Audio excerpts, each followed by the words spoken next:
Valentine's day মানে Valentine's day যারা ইংরেজি জানেন তারা অবশ্যই বুঝবেন এটা পজিটিভ নিয়ম ব্যবহার হয়েছে, এখানে একটা এস যুক্ত হয়েছে, এর মানে এটাকে বলা হয় বাংলায় সম্বন্ধ, এটাকে আরবিতে বলে এজাফাত। ভ্যালেন্টাইন একটা ব্যক্তির নাম, যে ছিলেন খ্রিস্টান গির্জার একজন উপাসনালয়ের একজন বড় ধর্মযাজক, তার নাম হলো ভ্যালেন্টাইন। এখন যদি এটাকে পজিটিভ নিয়মে ব্যবহার করা হয়, ভ্যালেন্টাইন্স ডে মানে কি ওই ভ্যালেন্টাইন ব্যক্তির দিন। কথা কন, ভ্যালেন্টাইন ব্যক্তির দিন, কারণ ভ্যালেন্টাইন তো ব্যক্তির নাম। আমি তো আগেই বলেছি কোনো অভিধান খুললে ভ্যালেন্টাইন শব্দের অর্থ কি পাওয়া যাবে না? ভালোবাসা। জোরে বলতে ভালোবাসা পাওয়া যাবে না। তো ভ্যালেন্টাইন কিসের নাম? একজন ধর্মগুরুর নাম। বলেন খ্রিস্টানদের ধর্মগুরুর নাম। আরো জোরে বলেন খ্রিস্টানদের ধর্মগুরুর নাম। তো ভ্যালেন্টাইন্স ডে যেহেতু এখানে পজিটিভ নিয়ম ব্যবহার হয়েছে, এর মানে তাহলে কি হলো? ভ্যালেন্টাইনের দিন মানে একজন খ্রিস্টান ধর্মগুরুর দিন। এতটুকু কথাই যদি বিশ্লেষণ করি, আর ওই দিন যদি কোনো মুসলমানের সন্তান উদযাপন করে, বলেন সেই মুসলমানের সন্তানের ঈমান থাকবে? যারা বলতে হবে ঈমান থাকবে। এক। দ্বিতীয় নম্বর কথায় আসে, কোত্থেকে কি হইল?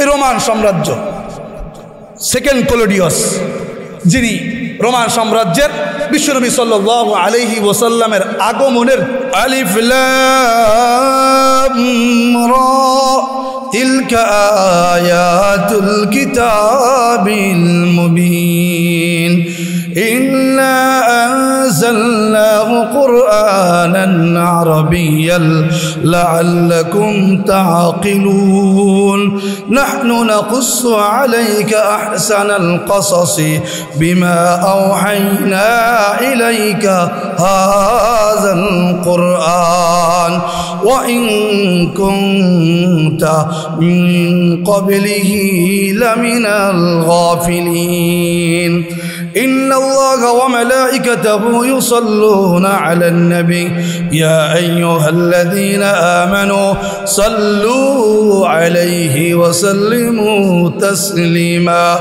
اللهم صل على محمد وعلى آل محمد كما صليت على إبراهيم وعلى آل إبراهيم إنك حميد مجيد اللهم بارك على محمد وعلى آل محمد كما باركت على إبراهيم وعلى آل إبراهيم إنك حميد مجيد سبحانك لا علم لنا إلا ما علمتنا إنك أنت العليم الحكيم আল্লাহ রব্বুল আলামিনের দরবারে লাখো কোটি শুকরিয়া যে আল্লাহ রব্বুল ইজ্জত আপনাকে আমাকে ভালোবেসে মহব্বত করে আল্লাহ রব্বুল আলামিন তার ঘরে আমাদেরকে আসবার বসবার সমবেত হওয়ার তৌফিক দান করেছেন। এই জন্য রব্বে করিমের দরবারে ঈমানি আওয়াজে জবান খুলে কালিমাতুশ শুকর আদায় করি, বলি আলহামদুলিল্লাহ।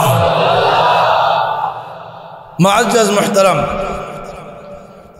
সূরা ইউসুফের শুরুর 3 আয়াত তেলাওয়াত করেছি। আল্লাহ রাব্বুল আলামিন শুরুতেই বলেন আলিফ লাম রা তিলকা আয়াতুল কিতাবিল মুবিন। দুনিয়ার যত বড় বড় মুফাসসিরিন কিরাম এসেছেন, যেই মুফাসসিরি 80 খণ্ড কিতাব লেখুক, 90 খণ্ড লেখুক, 10 খণ্ড লেখুক, 8 খণ্ড লেখুক, 9 খণ্ড লেখুক, প্রত্যেকেই পুরা কোরআনের তাফসীর লিখতে গিয়ে শুরুতেই একটা কথা লেখেন, হাদা কিতাবুল মুখতাসারুন ফি তাফসীরিল ফুরকানিল আযীম। যে পুরা কোরআন শরীফের যেই ব্যক্তি 90 খণ্ডের তাফসীরের কিতাব লিখেছেন, সেই ব্যক্তিও তার কিতাবের শুরুতে একটি কথা লিখেছেন যে তাফসীরের জগতে এই কিতাবের ক্ষেত্রে আমার কিতাব সবচাইতে সংক্ষিপ্ত কিতাব। 90 খণ্ড কিতাব যিনি লিখেছেন তার কথা বলতেছি। যারা 10 খণ্ড লিখছেন, 8 খণ্ড লিখছেন, 9 খণ্ড লিখছেন, তারা তো তাদেরটা তো অনেকে তো তাফসীর বলতেই চায় না। কিন্তু পরবর্তী প্রজন্ম এসে ওই কিতাবটাকে তারা তাফসীরের নাম দেয়, বলতেই চান না। ওনারা বলেন আমরা একটু জাস্ট কোরআনের একটু তর্জমা করছি। তো এই এত বড় বড় বড় জ্ঞানী পণ্ডিত, ওনারা তো 8 খণ্ড 9 খণ্ড, কেউ 80 খণ্ড লিখে গেছে।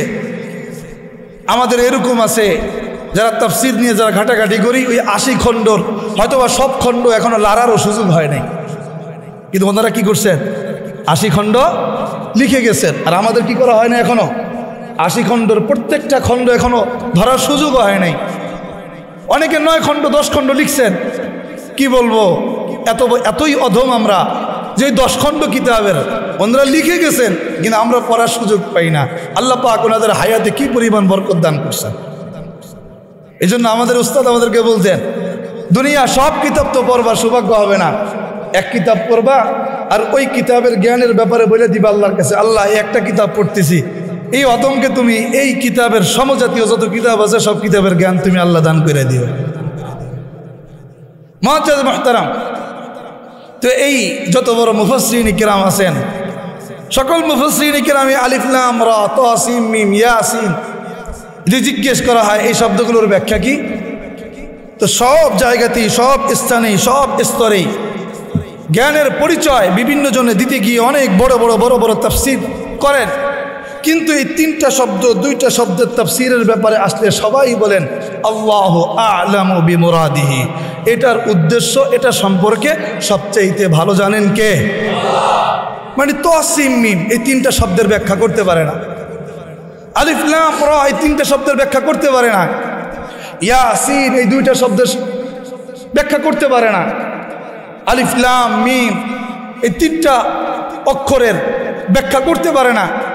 এখানে এসে চুপ, আল্লাহু আ'লামু বিমুরাদিহি, এখান থেকে বলা উদ্দেশ্য আল্লাহ পাক প্রত্যেকটা মানুষকে, যিনি সবচাইতে বড় মুফাসসির, তাকেও যেন বলতে বাধ্য হতে হয়, তাকেও যেন বলতে বাধ্য হতে হয় যে আমার জ্ঞান সীমিত, একটা পর্যায়ে গিয়ে শেষ, এরপরে আমার জ্ঞান কোনো কাজ করে, ওখানে গিয়ে বলে দিতে হবে আল্লাহু আ'লামু বিমুরাদিহি, আল্লাহ পাকই সবচাইতে বেশি ভালো জানেন।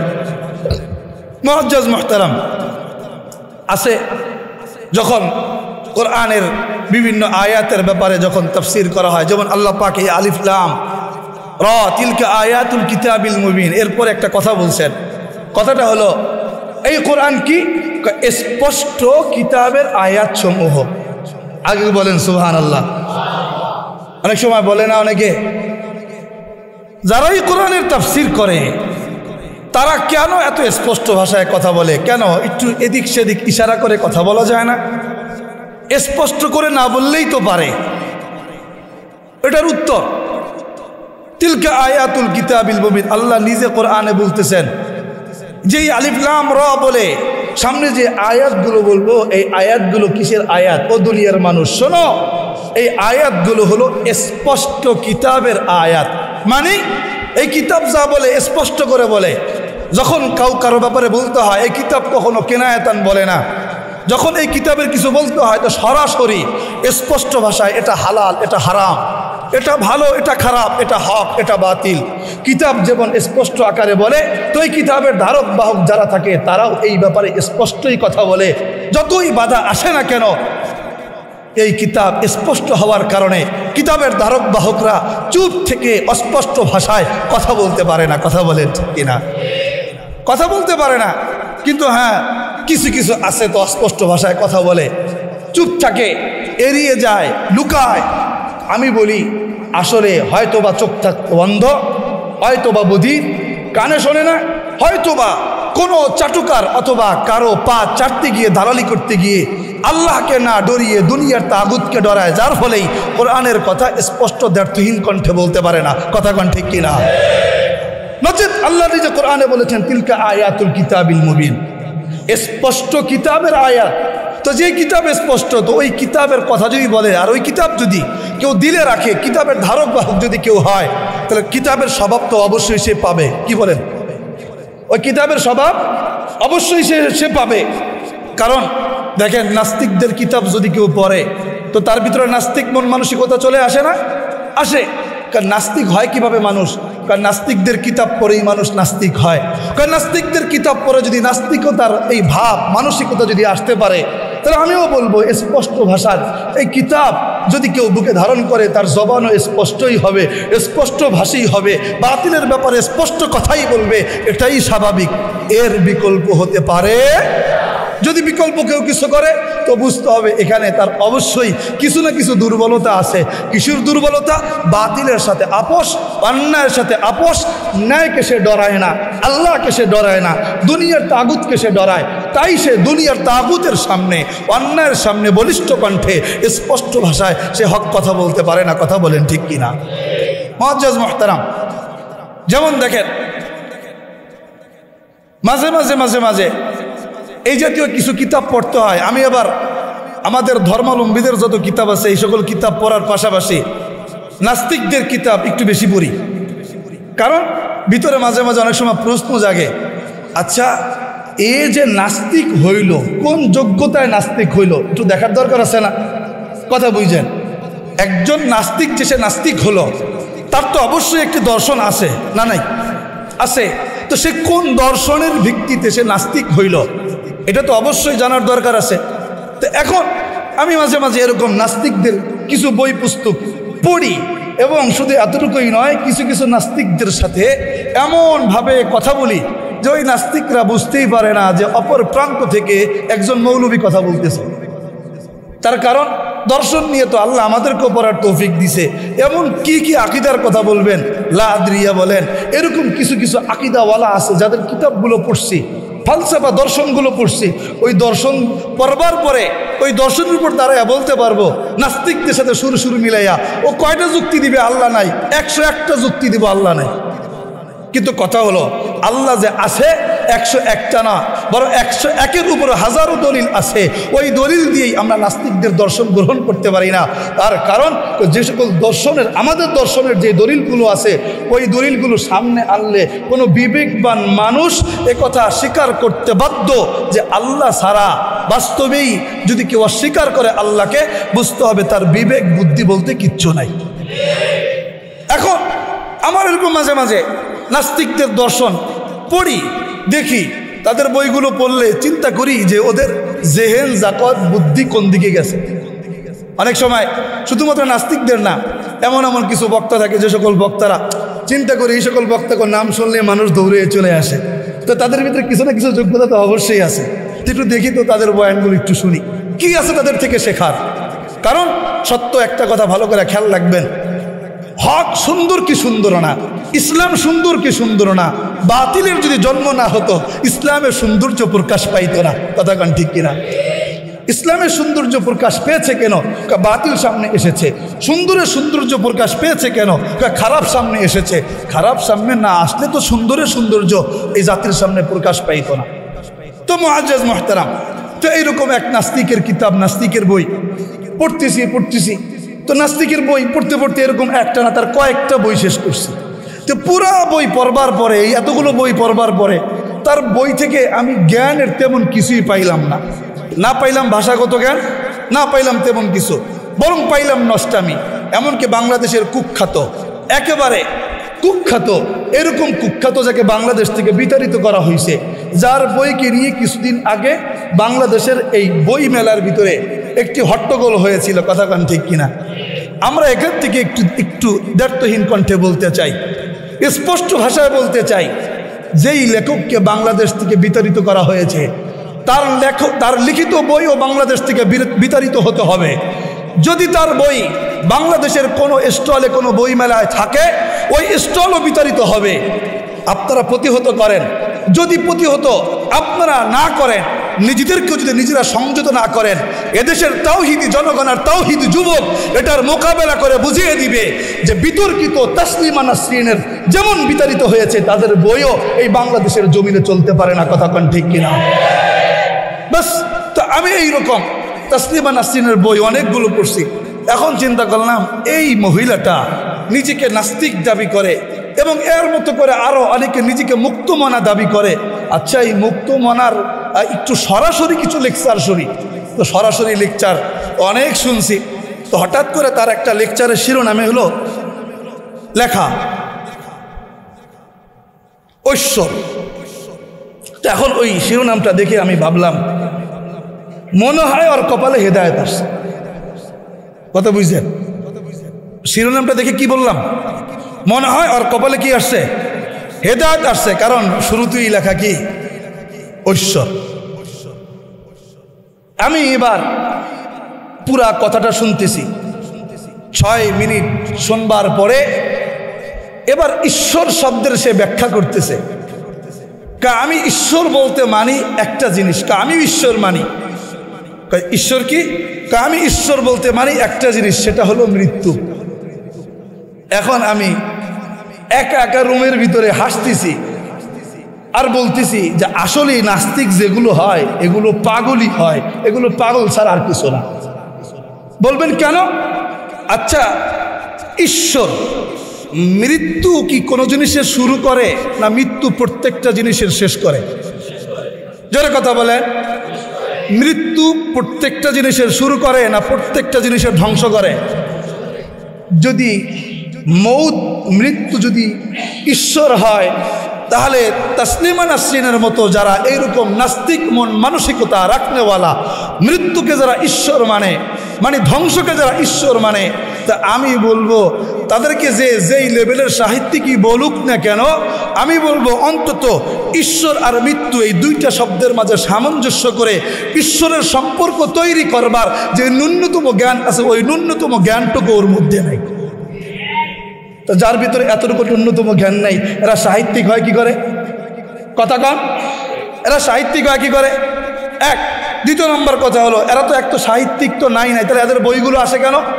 এদের বইগুলো আসে হলো আমাদের সমাজের যুবকদের, আমাদের সমাজের মানুষদের চরিত্র নষ্ট করবার জন্য, এছাড়া অন্য কিচ্ছু না। কথা কন ঠিক কিনা? কারণ ওটার ভিতরে তারা মুক্ত স্বাধীনতার বক্তব্য দেয়। মুক্ত স্বাধীনতা কি? মুক্ত স্বাধীনতা পাইছে, আল্লাহ বলতে কিচ্ছু নাই। আমি মুক্ত স্বাধীন মানে আমি একটা পাগল। পাগলে কইতেছি যে আমি ঈশ্বর মানি। ঈশ্বর কি? মৃত্যু। এটা পাগলের প্রলাপ ছাড়া কোনো সুবুদ্ধি লোকের প্রলাপ হতে পারে? তো এদের বই উম্মতের সামনে আসা মানেই হলো, আমি মনে করি, উম্মতকে ধ্বংস করা। তো সুতরাং যারা এদের বইকে সামনে পাবলিশ করবে, প্রয়োজনে এদের ছাপা করা হোক। যারা এদের বইকে স্টলে আনবে, শুধু বই নয়, এ সকল স্টলগুলো ঘুরিয়ে দেওয়া হোক। কথা বলেন ঠিক কিনা?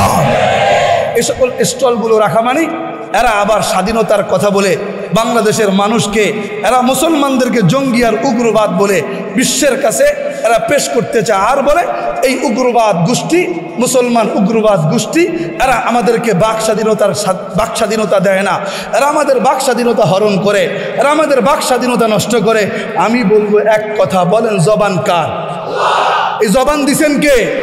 তো যেহেতু স্বেচ্ছায় নির্যোগ্যতায় আসো নাই, আসছো একজনের দেওয়া দানের বিনিময়ে, দুনিয়া সব নেয়ামত ভোগ করতেছ একজনের দেওয়া দানের বিনিময়ে। তা আমাদেরও কথা হলো এই, যদি দুনিয়াতে থাকতে হয় তো তার গোলামি করেই থাকতে হবে। তার গোলামির বাহিরে মুক্ত স্বাধীনতার বক্তব্য দিয়ে 57,000 বর্গ মাইলের ভিতরে একটি কথাও যদি প্রকাশ পায়, সেই জিহ্বা এদেশের মুসলমান কেটে কুকুরকে খাওয়াবে। কথা বলেন ঠিক কিনা? আমরা মুক্ত স্বাধীনতার বক্তব্য দিতে জানি না, আমরা ওই কথাই বলতে জানি, আমরা ওই কথাই শুনতে জানি যেই কথা আমার আল্লাহ বলেছেন। যেই কথা আমার আল্লাহ বলেছেন আমরা ওটাই বলতে জানি, আমরা ওটাই শুনতে জানি।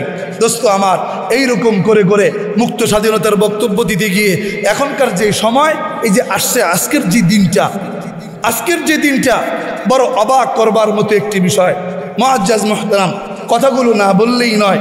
আলিফ লাম রা তিলকা আয়াতুল কিতাবিল মুবিন। সূরা ইউসুফে তো আল্লাহ বলেছেন স্পষ্ট কিতাবের আয়াত সমূহ। কিতাব যেহেতু স্পষ্ট, আমরা এই আল কোরআন নামক কিতাবের ধারক বাহক কি ধারক বাহক না? যারা বলতে হবে, আমরা সবাই ধারক বাহক কি ধারক বাহক না? কেউ আমরা অল্প একটু আমলের মাধ্যমে ধারক বাহক, কেউ আমরা বেশি আমলের মাধ্যমে ধারক বাহক, কেউ আমরা অল্প পড়ার মাধ্যমে ধারক বাহক, আমরা কেউ অনেক বেশি পড়ার মাধ্যমে ধারক বাহক। যেহেতু আমরা ধারক বাহক, আমরা বলতে চাই যারাই প্রকৃতপক্ষে মুমিন হবে, হকের ব্যাপারে তাদের কণ্ঠ স্পষ্ট হবে। দোস্ত আমার, এই মুক্ত স্বাধীনতার বক্তব্য দিতে গিয়ে এই 14ই ফেব্রুয়ারির ব্যাপারে স্পষ্টভাবে বলে, এই দেশের মানুষের একটি ঐতিহ্যবাহী স্বাধীনতা কি? Valentine day. আচ্ছা, একটা কথা জানতে চাই, যদি ইংরেজি অভিধান খোলেন, ভ্যালেন্টাইন ডেকে এই 14 ফেব্রুয়ারিকে বাংলাদেশের মানুষ বলে ভালোবাসার দিবস। আচ্ছা বলেন তো, এই ভ্যালেন্টাইন ডে, এই ভ্যালেন্টাইন শব্দের অর্থ ভালোবাসা দুনিয়ার কোনো অভিধানে আছে? জোরে বলতে হবে। তো ডে তো মানে দিন, তো ভ্যালেন্টাইন অর্থ যেহেতু ভালোবাসা নয়, তো ভ্যালেন্টাইন ডে ভালোবাসা দিবস শব্দ বলতেছেন ভ্যালেন্টাইন ডে, আর তর্জমা করতেছেন ভালোবাসা দিবস।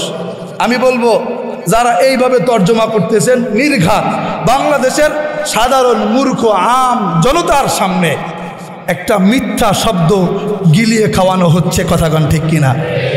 আল্লাহ রসুল বলেন, আবু সাঈদ খুদরি রাদিয়াল্লাহু আনহু থেকে বর্ণনা, আল্লাহ রসুল স্পষ্টভাবে বলেন, লা তাতবাউন্না মান কানা ক্বাবলাকুম, তোমাদের পূর্বে যারা আছে, তোমাদের পূর্বে যারা ছিল, আমার একটা উম্মত আসবে, তারা তোমাদের পূর্বের ওই উম্মতের প্রত্যেকটা কাজ তারা অনুসরণ করবে। আল্লাহ রসুল বলে, সেই অনুসরণের ধরনটা কেমন হবে? শিবরান বিশিবরিন, জিরাআন বিজিরাইন। শিবরান বিশিবরিন মানে কি? শিবরান বিশিবরিন মানে হলো 1 বিঘা টু 1 বিঘা, মানে কি 1 চুলো কম না 1 চুলো বেশি না। 1 হাত ভাই 1 হাত মানে কি ওই প্রথম হাত যেমন দ্বিতীয় হাতও তেমন। এ কথার অর্থ হলো 1 চুলো কম না 1 চুলো বেশি না। এবার একটি কথা বুঝেন, এটা হলো আরবদের একটি প্রবাদ ছিল, তারা এইভাবে বলতেন 1 বিঘা টু 1 বিঘা, তারা এইভাবে বলতেন 1 হাত টু 1 হাত। কিন্তু এই শব্দটাকে আমরা আমাদের বাংলাদেশে কিভাবে বলি তাহলেই বুঝতে পারবেন যে এটা হলো আরবি মুহাওয়ারা, আরবি পরিভাষা। আর আমাদের পরিভাষায় আমরা বলি না অক্ষরে অক্ষরে। কথা বলতে হবে, বলি কি বলি না? অক্ষরে অক্ষরে। তো এই বাংলায় আমরা বলি অক্ষরে অক্ষরে। আল্লাহ রসুল বলেছেন, লা তাতবাউন্না মান কানা ক্বাবলাকুম শিবরান বিশিবরিন জিরাআন বিজিরাইন, তোমাদের পূর্বে যারা ছিল তাদেরকে তোমরা অনুসরণ করবা। আসবে এমন একটি জাতি, কিরকম ভাবে? আল্লাহ রসুলের তর্জমাতে একরকম, বাংলায় আমরা বোঝার জন্য বলি যেহেতু এটা আমাদের মুহাওয়ারা, অক্ষরে অক্ষরে তোমরা পালন করবা। কিরকম? কিরকম অক্ষরে? যদি লাউ দাখালু জুহরা দাব্বিন, যদি তারা একটা দবের গর্তের ভিতরেও ঢোকে। দব মানে কি? দব ওটা আরবে একটি হলুদ একটি প্রাণী, দেখতে এটা ওরালের মতো, অর্থাৎ গুই সাপের মতো হলুদ। এটা মালিকি মাযহাবের লোকেরা ওই প্রাণীটা তারা খায়। তো ওইটাকে আমরা বাংলা একটু এইভাবে বলি, যদিও এটা গুই সাপ না, সহজে বোঝার জন্য। আল্লাহ রসুল বলে ওই দব নামক প্রাণীটা যদি যেই গর্তে ঢোকে, ওই পূর্বের উম্মত যদি ওই গর্তের ভিতরেও ঢোকে, এই উম্মতের কেউ কেউ অনুসরণ করতে গিয়ে ঠিক ওই গর্তের ভিতরেও ঢুকবে। দোস্ত আমার, এবার সাহাবায়ে কেরাম প্রশ্ন করলেন, আল্লাহ রসুল এরা কারা? আমাদের পূর্বে যারা ছিল তারা কারা? কাল ইয়াহুদ ওয়ান নাসারা, এরা কি ইহুদি এবং নাসারা? এবার আল্লাহ রসুল সাল্লাল্লাহু আলাইহি ওয়াসাল্লাম বলে, ফামান, ইহুদিয়ান নাসারা ছাড়া তারা আবার কারা? ইহুদিয়ান নাসারা ছাড়া তারা আবার কারা? তো এবার এই কথার থেকে একটু ভালো করে বুঝেন, আল্লাহ রসুল আজ থেকে 1450 বছর আগে বলে গেছেন এই উম্মতের ব্যাপারে যে এই উম্মত একেবারে অক্ষরে অক্ষরে ইহুদি ও নাসারা তাদের কৃষ্টি কালচারকে এই উম্মত এটা অনুসরণ করবে। বলেন বর্তমান জমানায় এটা অক্ষরে অক্ষরে পাওয়া যাচ্ছে কি যায় না? জোরে বলতে হবে, অক্ষরে অক্ষরে এই উম্মতের মধ্যে এটা পাওয়া যাচ্ছে কি যায় নাই? বলবেন যে হুজুর কোন দিকে আমাদের মধ্যে অক্ষরে অক্ষরে পাওয়া যাচ্ছে? আরে কে বলছে পাওয়া যাচ্ছে না? অক্ষরে অক্ষরে আপনি বিবাহ সাথীর দিকে তাকান, দেখবেন খ্রিস্টানদের বিবাহের সাথে সম্পূর্ণ মিলে যায়। চুলের দিকে তাকান, দেখবেন খ্রিস্টানদের চুল রাখার সাথে মিলে যায়। পোশাকের দিকে তাকান, দেখবেন পুরা পোশাকটা খ্রিস্টানদের ইহুদিদের পোশাকের সাথে মিলে যায়। ব্যবসায়িক কারবারের দিকে তাকান, ইসলামী নীতিমালা মানি না, পুঁজিবাদের নীতিমালা মানি, পুঁজিবাদের নীতিমালা মেনে সুদকেও আমরা হালাল বলি, ঘুষকেও আমরা হালাল বলি, পতিতাবৃত্তিকেও আমরা হালাল বলি। কথা বলেন ঠিক কিনা? তো এবার আসেন এই অর্থনৈতিক নীতিমালার ক্ষেত্রেও তো আমরা তো ঠিক, ওরাও গুই সাপের গর্তের ভিতরে ঢুকছে, আমরাও মুসলমান জাতি কোরআন রেখে গুই সাপের গর্তের ভিতরে ঢুকেছি।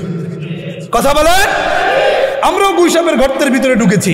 দোস্ত আমার, শুধু এতটুকুই নয়, সিয়াসতের ক্ষেত্রে যদি যান, রাজনীতির ক্ষেত্রে যদি যান, দেখবেন এইখানেও আইসা ঠিক এই ইহুদিদের তাদের বানানো যে তন্ত্রগুলো আছে, হয় ওইটার দিকে আমরা ঢুকি, নয়তোবা খ্রিস্টানদের যে বানানো তন্ত্র আছে, জমহুরিয়াত, গণতন্ত্র, ওইটার দিকে আমরা ঢুকি, সমাজতন্ত্র, এটার দিকে আমরা ঢুকি। আসলেই বলেন, প্রকৃত পক্ষে আমরা এই জমানায় এসে আল্লাহর রসুল 1450 বছর আগে যে ভবিষ্যৎবাণী অগ্রিম এই উম্মত কি করবে এটা বলে গিয়েছিলেন যে ওরা যা করবে তাই করবে, যদি প্রয়োজনে গুইসাবের গর্তের ভিতরে ঢুকে গুইসাবের গর্তের ভিতরে ঢুকবে। বলেন এই উম্মতের এই অবস্থা হয়েছে কি হয় নাই? যারা বলতে হয়েছে কি হয় নাই? তাহলে বোঝা গেল কি, যদি এই উম্মত এই কাজ যদি করে, যদি ইহুদিদের অনুসরণ যদি করে একেবারে অক্ষরে অক্ষরে, নাসারাদের অনুসরণ যদি করে একেবারে অক্ষরে অক্ষরে, আমি জানতে চাই সেই উম্মত কি প্রকৃতপক্ষে মুসলমান থাকতে পারে? দোস্ত আমার, এবার বলবেন হুজুর কিরকম? যে আজকের এই যে দিনটা, একদিকে হলো শুক্রবার, অন্যতম গুরুত্বপূর্ণ দিন, মুসলমানদের দিন, আরেকদিকে এমন একটা নাম এই উম্মতের সামনে খাওয়ানো হয়েছে, ভ্যালেন্টাইন ডে। আরে ভাই, ভ্যালেন্টাইন মানে হলো আমরা বানায় আনিছি ভালোবাসা দিবস, অথচ ভ্যালেন্টাইন্স ডে এটা তো কোনো ভালোবাসা দিবস এই অর্থ যদি কেউ অভিধান খুলতে খুলতে খুলতে খুলতে স্যাপ দিয়েও যদি কোনো শব্দকে ঘষতে ঘষতে ঘষতে ঘষতে পৃষ্ঠাও ক্ষয় করে ফেলায়, তারপরও শব্দের নিচে কোনো শব্দ ভ্যালেন্টাইন্সের অর্থ ভালোবাসা দুনিয়াতে কেউ খুঁজে দেখাইতে পারবে না। কথা বলেন ঠিক কিনা? যেখানে এই শব্দের অর্থ ভালোবাসা না, সেখানে আমরা কেন এই শব্দের অনুসরণ করতে গিয়ে আমরা কেন বেলাল্লাপনা, কেন আমরা বেহায়াপনার ভিতরে আমরা সব দৌড় দিচ্ছি? ও দোস্ত, ওই যে আল্লাহ রসুল বলেছেন যে আসবে এই উম্মত, যে এই উম্মত খ্রিস্টানরা যা বানায় দিবে ওইটাই তারা গিলে খাবে, গর্তে ঢুকলে এটাও গর্তে ঢুকবে। তাই আমরা এখন যা আসি সব গর্তে ঢুকতেছি। কথা কন ঠিক কিনা? বলবেন হুজুর এই গর্তে ঢুকতেছি, গর্তে ঢুকার কারণটা কি? আমি বলবো একটা জিনিস ভালো করে বুঝেন। যদি আজকে যদি বোঝানো হয় ভ্যালেন্টাইন্স ডে এই জিনিসটা বলতে কি বোঝায়, আমি মনে করি এই শিক্ষাটা যদি আমাদের প্রাইমারি লেভেল থেকে একেবারে হাই স্কুল পর্যন্ত, কলেজ, ইউনিভার্সিটি, প্রত্যেকটা লেভেলের শিক্ষকরা যদি আমাদের সন্তানদেরকে যদি শিখায়, ও আমার সন্তানেরা শোনো, তোমরা শিখো, তোমরা জানো, তোমরা বোঝার চেষ্টা করো, এই জিনিসটার সাথে মুসলমানের কোনো সম্পর্ক নাই, এই জিনিসটার সাথে খ্রিস্টানের সাথে সম্পর্ক। তোমরা যদি এই দিবসটাকে যদি পালন করতে যাও, খোদার কসম করে বলি তোমরা নামে মুসলমান থাকবা, প্রকৃত পক্ষে তোমরা কেউ মুসলমান থাকবা না। তা আমিও বলতে পারি এই বুঝটা যদি আমাদের টিচাররা যদি আমাদের সন্তানদেরকে দিতেন, খোদার কসম করে বলি কোনো পার্কের ভিতরে কোনো ছেলে, কোনো যুবক আর যুবতী একসাথে বসে বেলাল্লাপনা, বেহায়াপনা, কুকুরের মতো একসাথে আবাদ মেলামেশায় তারা লিপ্ত হতো না। কথা বলেন ঠিক কিনা? সমস্যাটা কেন? তো সমস্যাটার মূল এখানেই এসে দাঁড়াইছে, যেখান থেকে গোড়া শেখানোর, সেখান থেকে আমরা শেখাচ্ছি না। দোস্ত, একেবারে সহজে বুঝবার জন্য, একেবারে অল্পতে বুঝবার জন্য আমি আপনাদেরকে একেবারে ছোট্ট করে এটার ঘটনাটা একটু উল্লেখ করি। শুনতে রাজি আছেন? যারা বলতে হবে শুনতে রাজি আছেন? এটা শুনবেন তো শুনবেন, এটা কি আবার অন্যদেরকে দাওয়াত পৌঁছাইতে হবে, এই নিয়েই তো শুনবেন। পারবেন তো ইনশাল্লাহ? শোনেন, এই যে ভ্যালেন্টাইন্স ডে, মানে ভ্যালেন্টাইন্স ডে যারা ইংরেজি জানেন তারা অবশ্যই বুঝবেন, এটা পজিটিভ নিয়ম ব্যবহার হয়েছে, এখানে একটা এস যুক্ত হয়েছে, এর মানে এটাকে বলা হয় বাংলায় সম্বন্ধ, এটাকে আরবিতে বলে এজাফাত। ভ্যালেন্টাইন একটা ব্যক্তির নাম, যে ছিলেন খ্রিস্টান গির্জার একজন উপাসনালয়ের একজন বড় ধর্মযাজক, তার নাম হলো ভ্যালেন্টাইন। এখন যদি এটাকে পজিটিভ নিয়মে ব্যবহার করা হয়, ভ্যালেন্টাইন্স ডে মানে কি? ওই ভ্যালেন্টাইন ব্যক্তির দিন। কথা কন, ভ্যালেন্টাইন ব্যক্তির দিন, কারণ ভ্যালেন্টাইন তো ব্যক্তির নাম। আমি তো আগেই বলেছি কোনো অভিধান খুললে ভ্যালেন্টাইন শব্দের অর্থ কি পাওয়া যাবে না? ভালোবাসা। জোরে বলতে ভালোবাসা পাওয়া যাবে না। তা ভ্যালেন্টাইন কিসের নাম? একজন ধর্মগুরুর নাম। বলেন খ্রিস্টানদের ধর্মগুরুর নাম। আরো জোরে বলেন খ্রিস্টানদের ধর্মগুরুর নাম। তো ভ্যালেন্টাইন্স ডে যেহেতু এখানে পজিটিভ নিয়ম ব্যবহার হয়েছে, এর মানে তাহলে কি হলো? ভ্যালেন্টাইনের দিন মানে একজন খ্রিস্টান ধর্মগুরুর দিন। এতটুকু কথাই যদি বিশ্লেষণ করি, আর ওই দিন যদি কোনো মুসলমানের সন্তান উদযাপন করে, বলেন সেই মুসলমানের সন্তানের ঈমান থাকবে? যারা বলতে হবে ঈমান থাকবে। এক। দ্বিতীয় নম্বর কথায় আসে, কোত্থেকে কি হইল? এই রোমান সাম্রাজ্য, সেকেন্ড ক্লোডিয়াস, যিনি রোমান সাম্রাজ্যের বিশ্বনবী সাল্লাল্লাহু আলাইহি ওয়াসাল্লামের আগমনের মানে 270 খ্রিস্টাব্দে। আল্লাহ রসুল এসেছেন কত খ্রিস্টাব্দে? যেটা বলতে হবে কত? 570। তা আল্লাহ রসুলেরও জন্মের কত বছর আগে? 300 বছর আগে, মানে 270 খ্রিস্টাব্দে সেকেন্ড ক্লডিয়াস সে ছিলেন মূর্তি পূজারক। এই মূর্তি পূজারক সে তার ধর্ম রাষ্ট্রকে টিকানোর জন্য সে পুরা ঘোষণা দিল, আমার এই রাজ্যে কোনো যুবক বিবাহ করতে পারবে না, কোনো যুবক বিবাহ করতে পারবে না। যুবক বিবাহ করতে পারবে না কেন? এটার একটা হিকমত আছে। হিকমতটা হলো, যদি কেউ বিবাহ বন্ধনে আবদ্ধ হয়ে যায় তখন তার ভিতরে মারামারি করার, যুদ্ধ করার এই যে একটা মানসিকতা আর সাহসিকতা, এটা সম্পূর্ণ নষ্ট হয়ে যায়। বলবেন হুজুর বাস্তবতা কি একটু মিলে নেন? দেখবেন এলাকার যে সকল যুবকরা আছে মারামারি করে বেড়ায়, হানাহানি করে বেড়ায়, কোপাকুপি করে বেড়ায়, গায়ের রক্ত বড় উত্তাল। খোঁজ নিয়ে দেখবেন এদের 90% যুবকের বিবাহ হয় নাই। যদি রক্ত ঠান্ডা করতে চান তো বিয়ে করায় দেন, দেখবেন যে স্ত্রীর ভালোবাসায়, সন্তানের ভালোবাসায় অটোমেটিকলি দেখবেন এদের ভিতরে আসে মারামারি করার এই স্পিড থাকবে না। কথা কন থাকবে না। চিন্তা করবে যে একটা কোপ যদি খাই, এরপরে যদি এমন একটা জায়গায় কোপ পড়ে জীবনের তোরে পঙ্গু হয়ে যায়, বউ তো আর বউ থাকবে না, বউ তো চলে যাবে। আর যদি মরে যায় তো সন্তান এতিম হয়ে যাবে, স্ত্রী বিধবা হয়ে যাবে।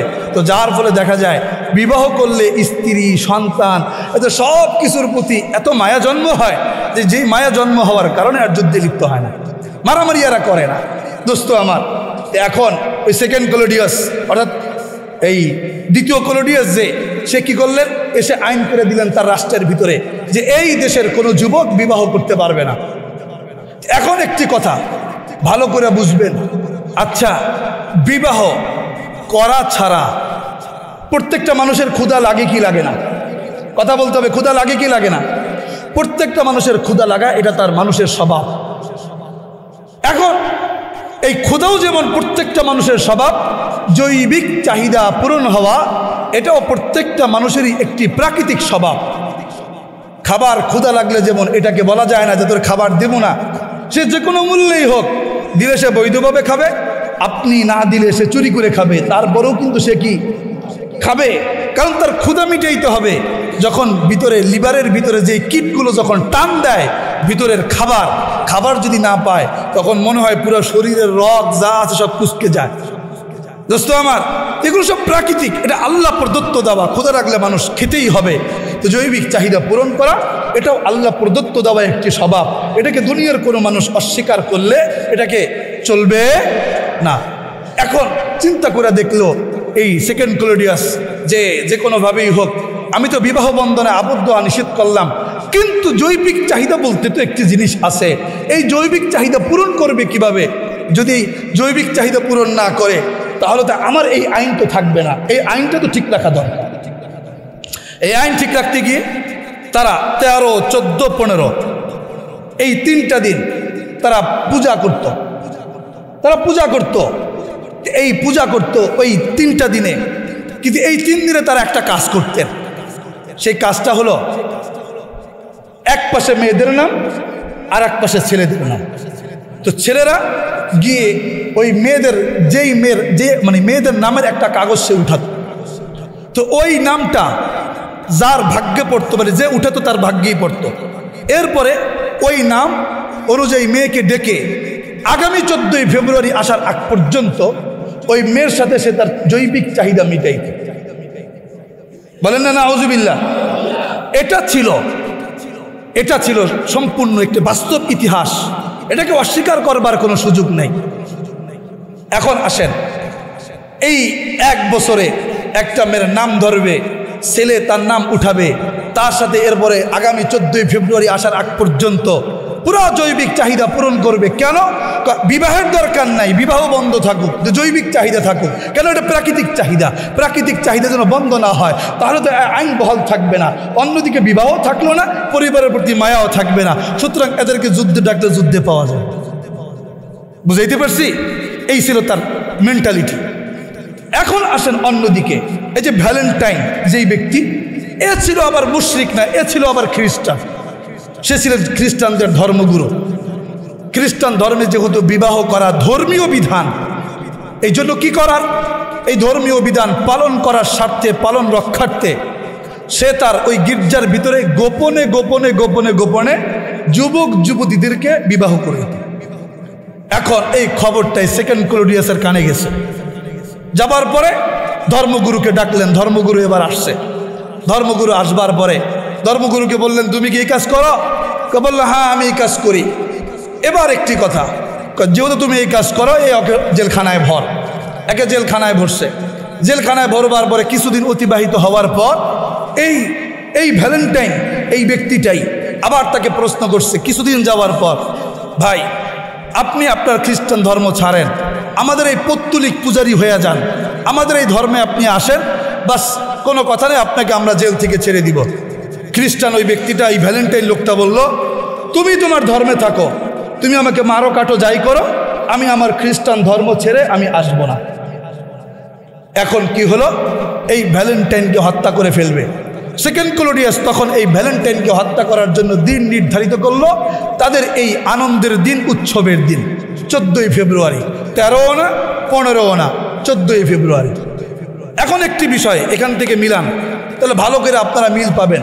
প্রথম নাম্বার সামনে আসলে হলো, একদিকে এই তারিখে তারা যে কোনো মেয়ের সাথে অবাধ মেলামেশায় লিপ্ত হওয়ার জন্য লটারি করে, আর একদিকে এই অবাধ মেলামেশায় লিপ্ত যেন না হয়, বিবাহ বন্ধনে যেন আবদ্ধ হয়, এই জন্য ভ্যালেন্টাইন তার গির্জার ভিতরে বিবাহের সে কার্যক্রম চালাইত।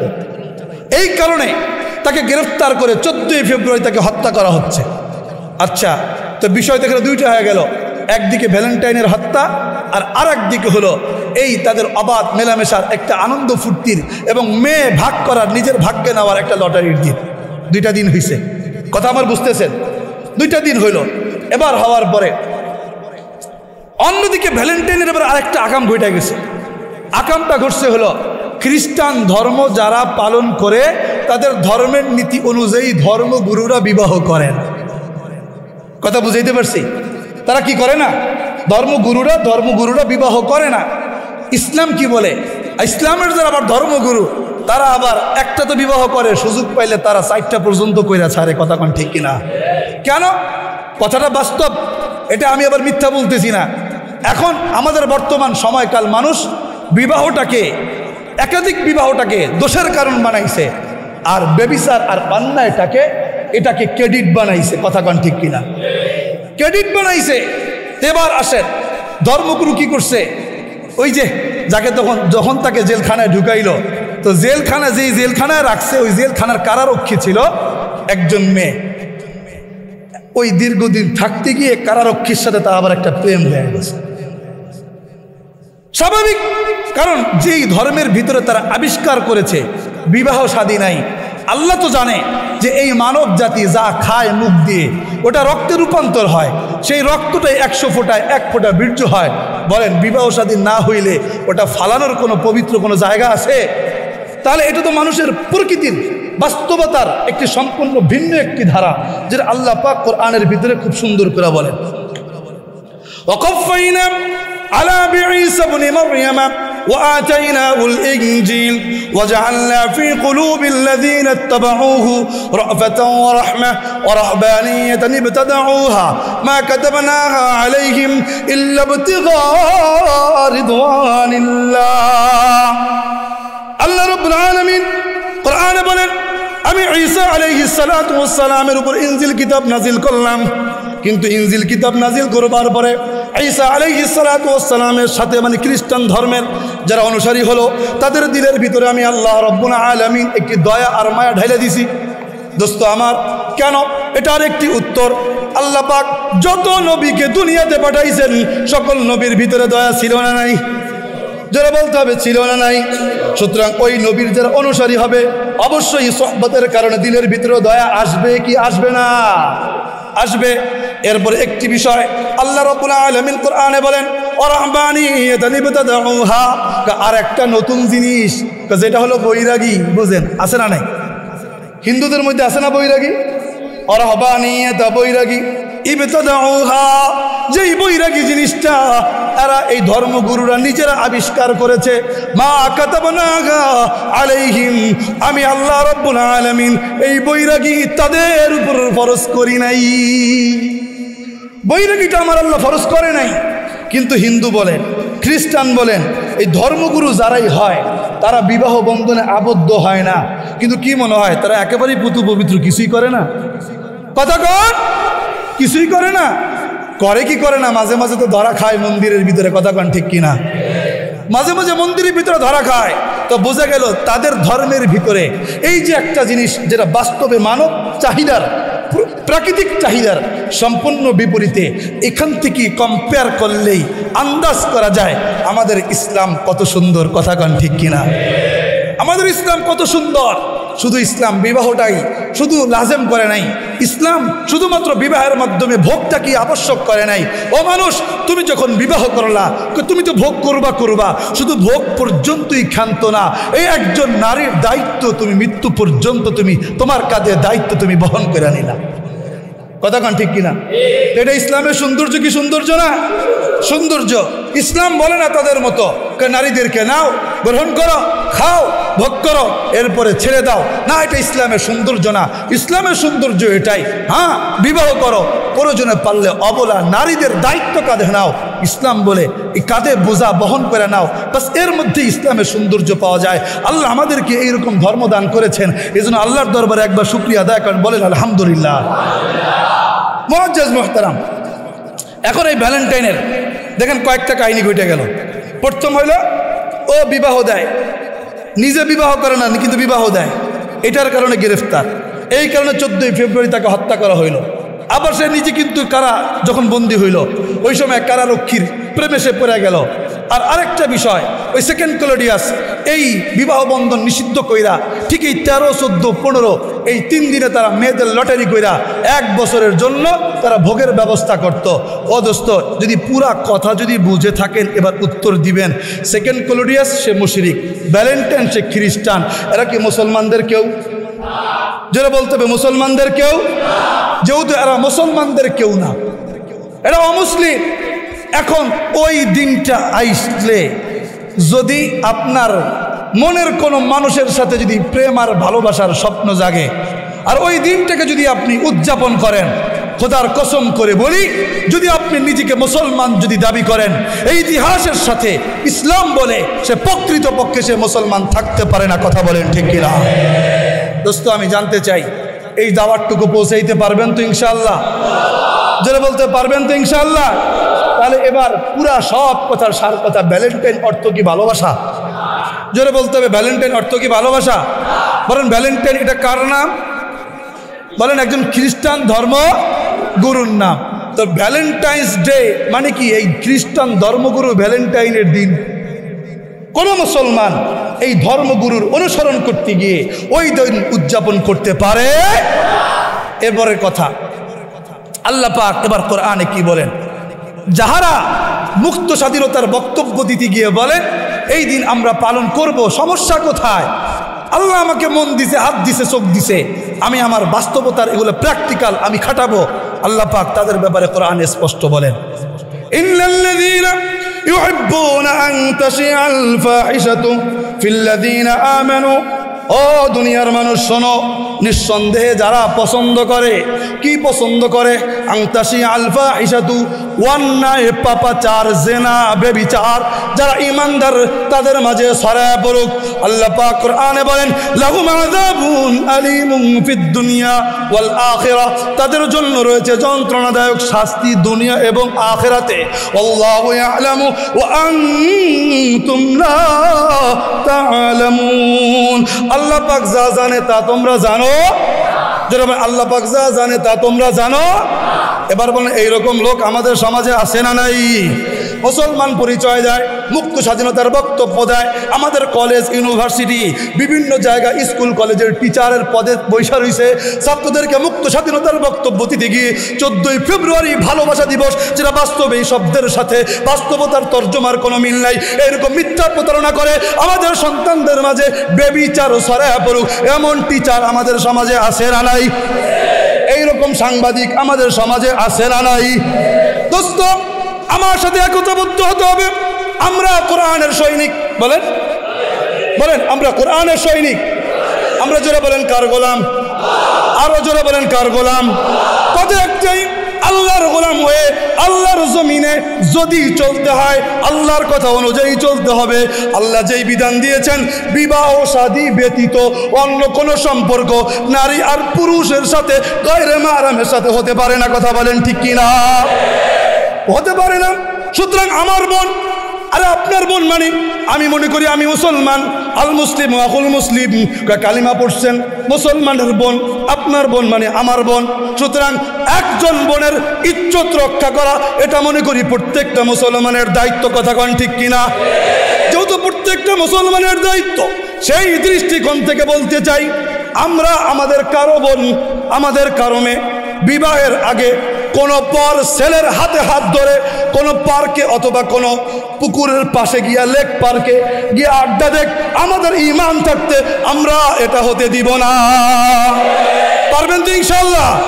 তাহলে একটা ভূমিকায় তো যাওয়া দরকার। হইতে তো দিব না, এর ভূমিকায় যাওয়া দরকার না? তো ভূমিকাটা যদি আজকে শিখাই দেই, বলেন পারবেন তো ইনশাআল্লাহ? আজকে 14ই ফেব্রুয়ারি, জুমার নামাজের আগে কেউ ঘুরতে আসবে না। ঘোরার একটা টাইম আছে মাগরিবের আগে। কথা কন কি? জোরে বলেন কি? মাগরিবের আগে। সহজ কথা, একেবারে খুব সহজ সিস্টেম। যদি দেখছেন একসাথে কোনো ছেলে আর মেয়ে, বলেন যদি দেখছেন একসাথে কোনো ছেলে আর মেয়ে একসাথে দেখছেন, 2 জন বা 3 জন অথবা 4 জন লোক যাবেন, সাথে মোবাইলটাও নিবেন। এই উঠবি না জায়গার থেকে, ভয় বোঝেন নাই কথা? তোরা 2 জনের সম্পর্কে কি হস? তারপর কি কইব? গার্লফ্রেন্ড অথবা ফ্রেন্ড অথবা জাস্ট ফ্রেন্ড। আরে ভাই কত শব্দ আবিষ্কার! কি best friend, just friend, friend, simple friend, এরপরে আবার কি? আরে মানে এত স্তর তারা বানাইছে। এগুলো শিখছে কোত্থেকে? এগুলোকে আমরা শিখাই? বলেন কোনো মাহফিল থেকে শিখায়? তো নির্গত শিখছে কোত্থেকে? কথা কোন কারা শিখায়? না না, সব সার না, আস্তাগফিরুল্লাহ। এরকম অনেক ভালো ভালো টিচার আছে যাদের কারণে এখনো ছেলেরা এখনো ভালো আছে। 2-1টার কারণে 2-1টা নষ্ট হয়েছে। কথা কন, 2-1টার কারণে 2-1টা নষ্ট হয়েছে। এবার আসেন, সামনে মোবাইলটা ধরে কইবেন এই জায়গার থেকে উঠবি না, তোরা কি হস? তো অবশ্যই একটা কিছু কইবে যে আমরা ফ্রেন্ড। তো এবার শোন, আমরা 4 জন একখানে আসছি। ইসলাম বড় সুন্দর। তুই তোর বাপের বাড়িতে থাকবি, তুই তোর বাপের বাড়িতে থাকবি, কিন্তু হ্যাঁ আমরা 4 জন আছি, 2 জন হইলেই হয়ে যায়।